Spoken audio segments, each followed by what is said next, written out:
Assalamualaikum warahmatullahi wabarakatuh. Alhamdulillahirrabbilalamin.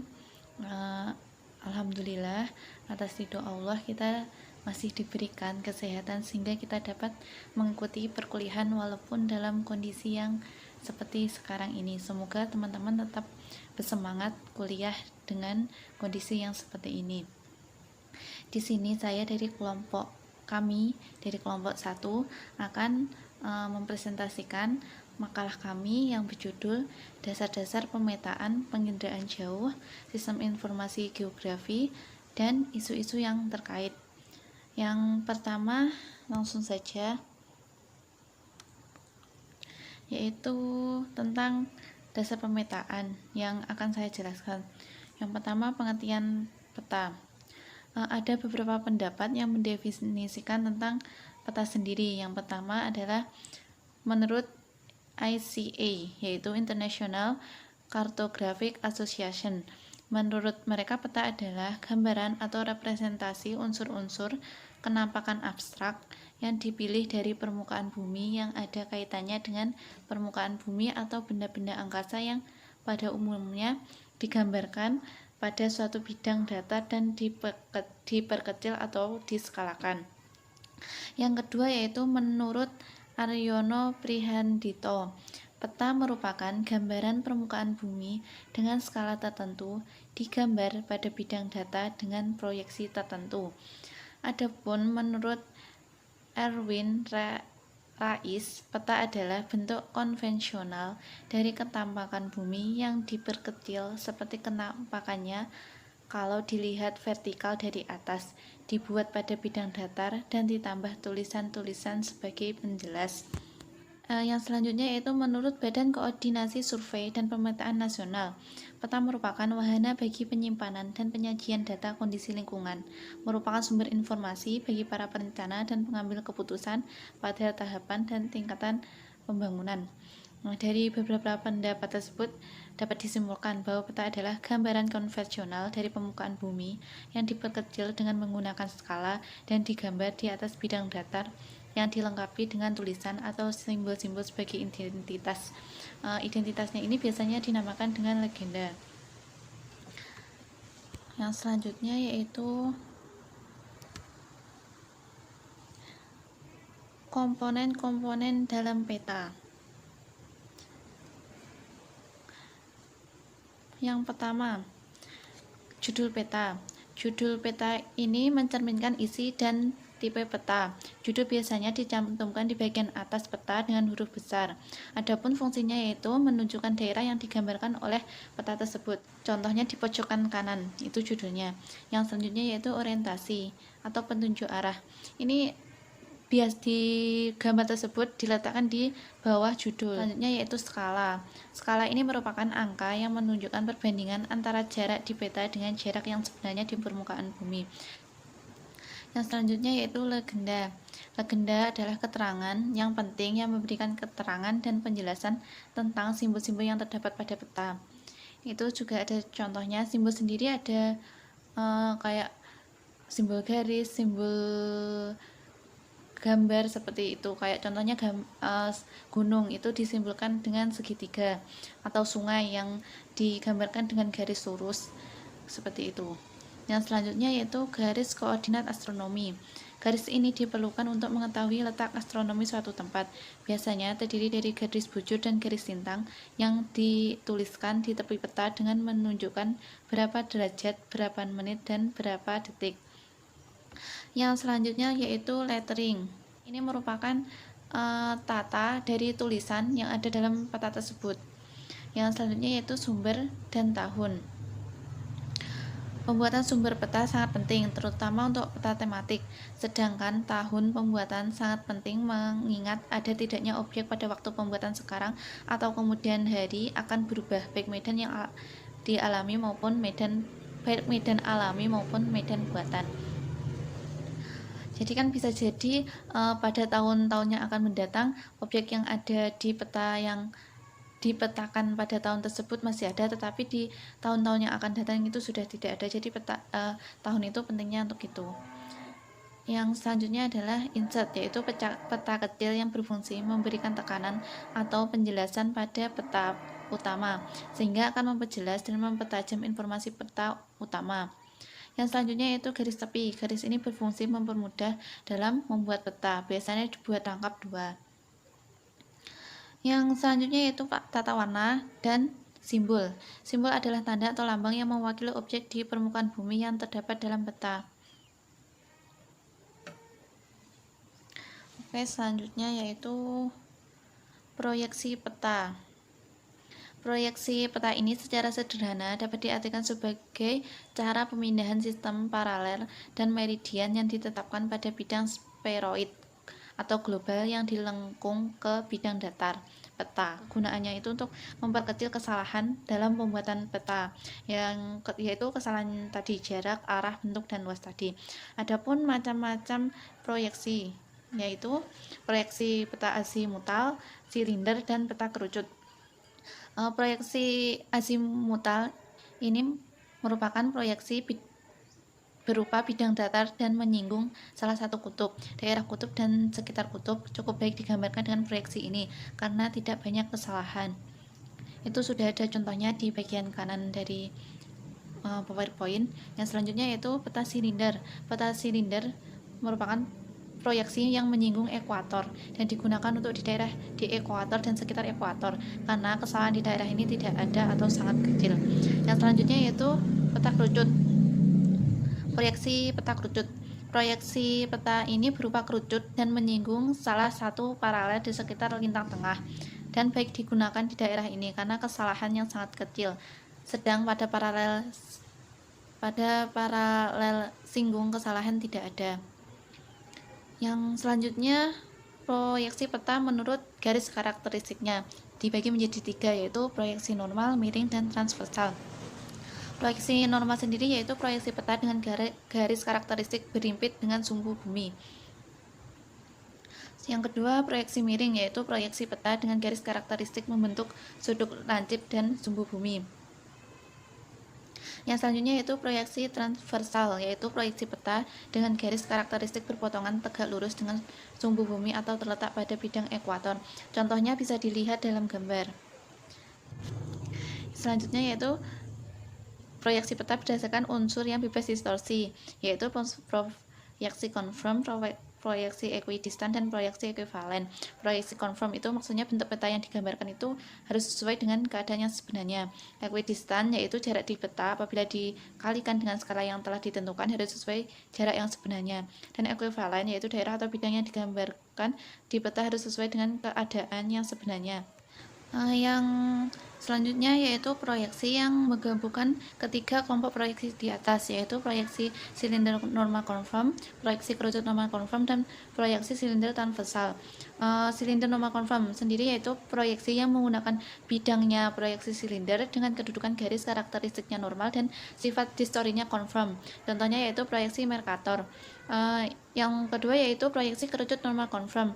Itu proyeksi yang menggunakan bidangnya kerucut dengan kedudukan garis karakteristiknya normal dan sifat distorinya konform. Itu contohnya proyeksi polyeder, proyeksi Lambert conical orthomorphic. Yang ketiga yaitu silinder transversal, yaitu proyeksi yang menggunakan bidang proyeksi silinder dengan kedudukan garis karakteristik transversal dan sifat distorinya konform. Ini contohnya yaitu proyeksi universal transverse Mercator. Selanjutnya yaitu jenis-jenis peta. Jenis-jenis peta yang pertama berdasarkan isinya. Peta dibagi menjadi 2, yaitu peta umum dan peta khusus atau peta tematik. Peta umum sendiri yaitu peta yang menggambarkan seluruh atau sebagian dari permukaan bumi secara umum, baik itu kenampakan alamnya maupun buatannya. Peta ini dibagi menjadi 3, yaitu peta topografi, peta kartografi, dan peta dunia.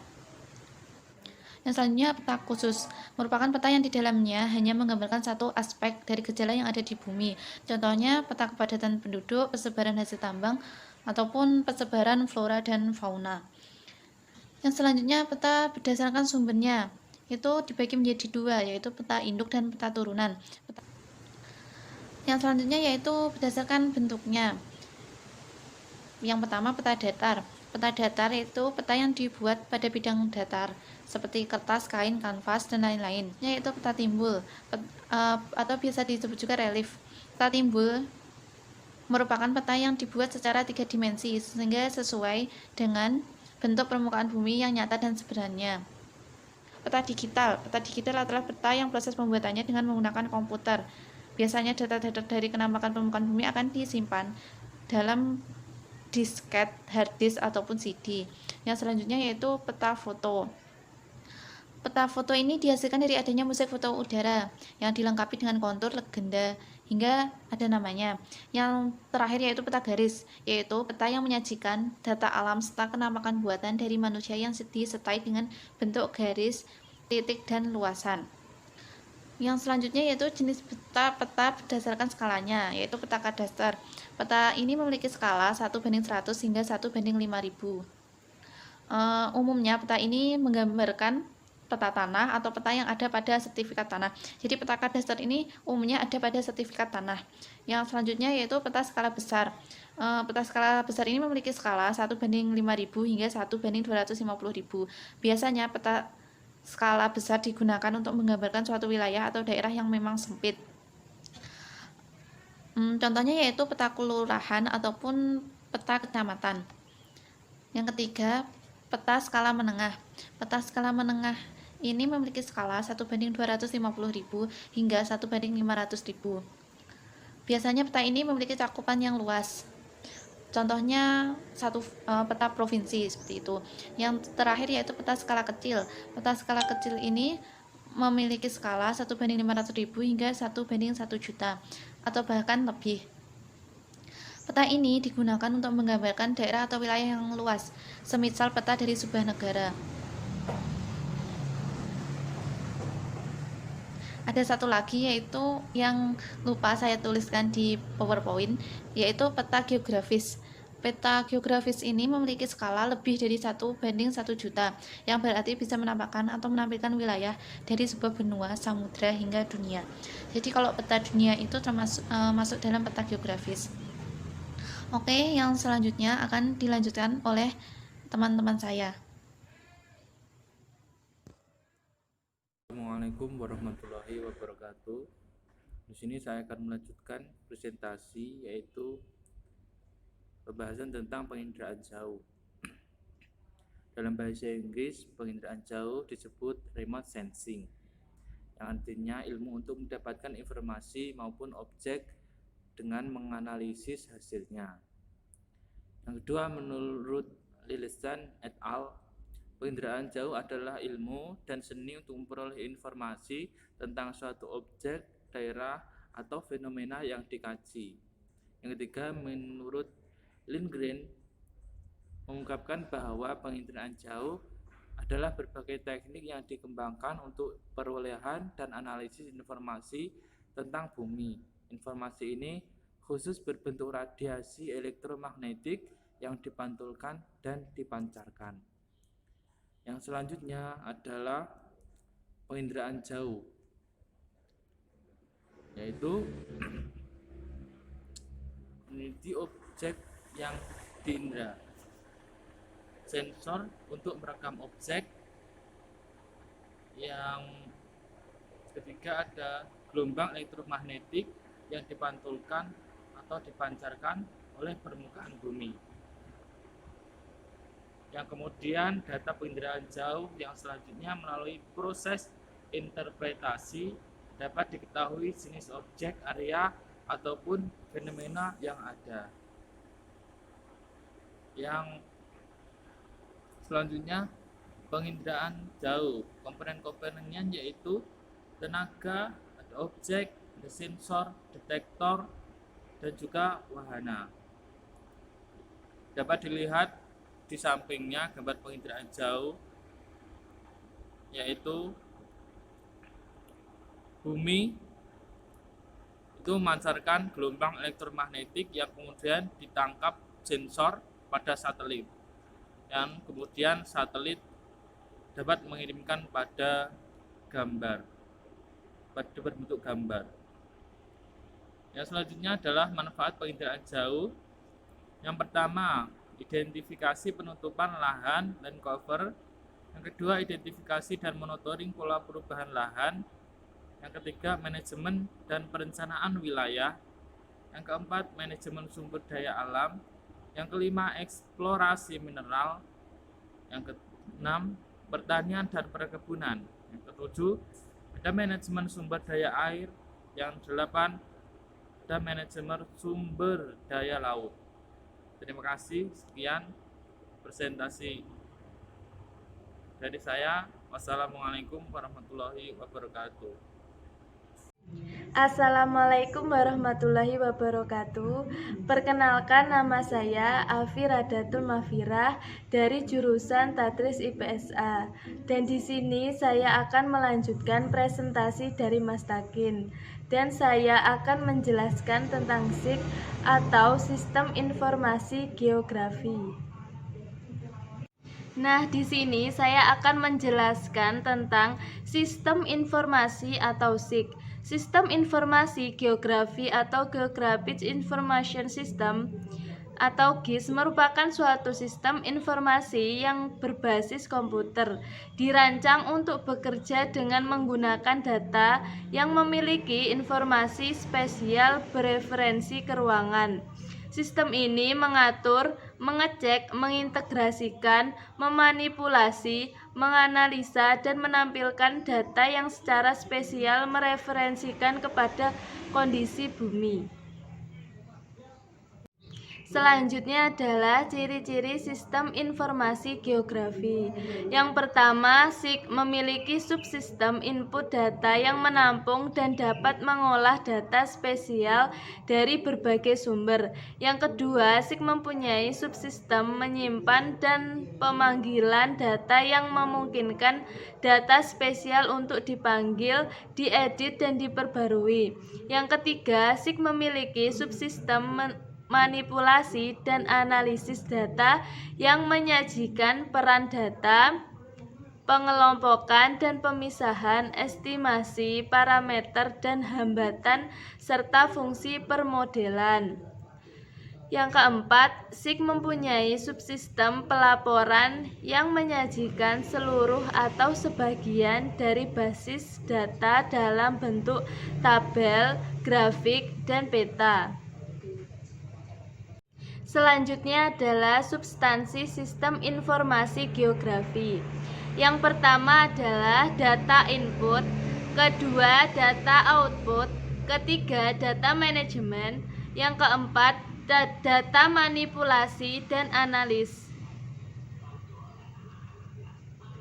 Dan selanjutnya adalah komponen dari SIG, yaitu yang pertama perangkat keras hardware, yang kedua perangkat lunak software, dan yang ketiga data dan informasi geografi manajemen. Selanjutnya adalah model data dari sistem informasi geografi. Yang pertama, data spesial, yang kedua data non-spesial atau atribut.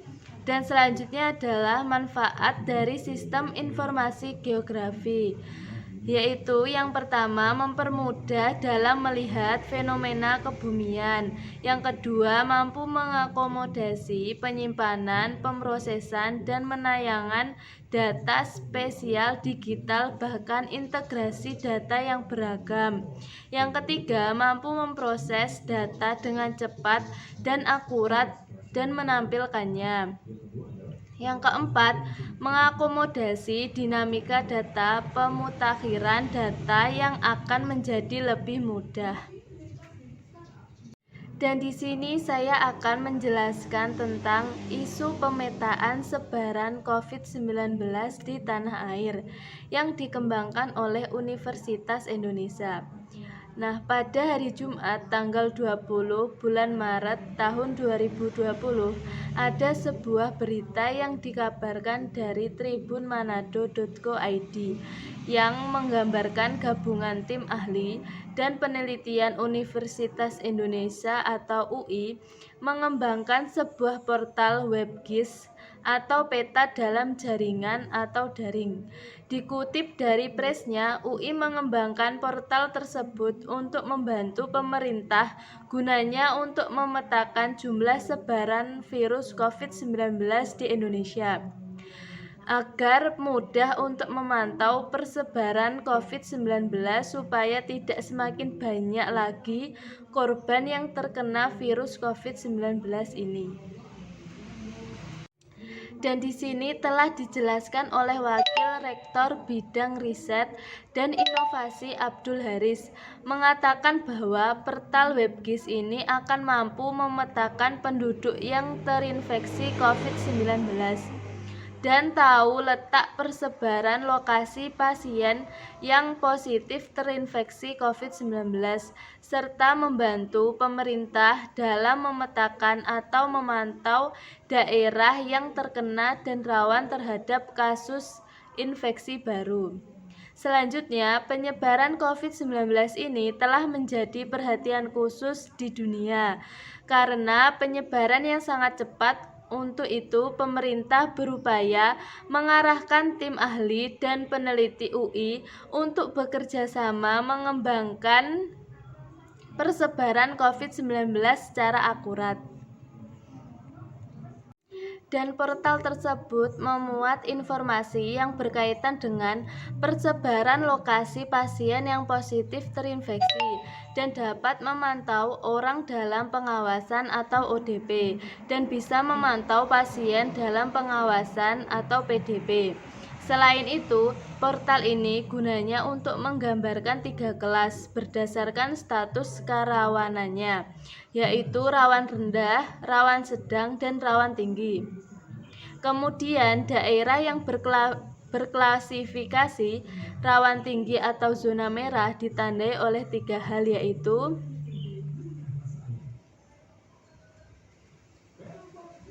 Kemudian, daerah yang berklasifikasi rawan tinggi atau zona merah ditandai oleh 3 hal, yaitu banyaknya penderita berdomisili di wilayah tersebut, banyaknya jumlah penduduk dan dekatnya jarak penderita dengan fasilitas transportasi umum, dan kepadatan penduduk yang sangat tinggi. Selanjutnya, ada pun sejumlah parameter yang diperhitungkan dalam peta WebGIS, di antaranya kepadatan jumlah penderita dalam luas wilayah tertentu, kepadatan penduduk masing-masing daerah, dan kepadatan sistem transportasi.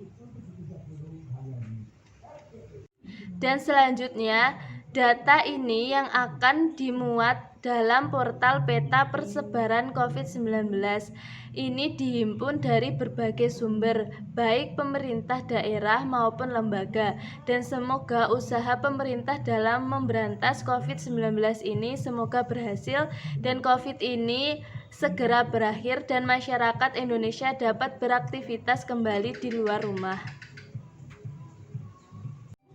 Dan terima kasih untuk teman-teman yang sudah menonton video ini sampai habis. Dan semoga dari video ini kita dapat menambah wawasan dan pelajaran baru. Dan itulah presentasi dari kelompok 1.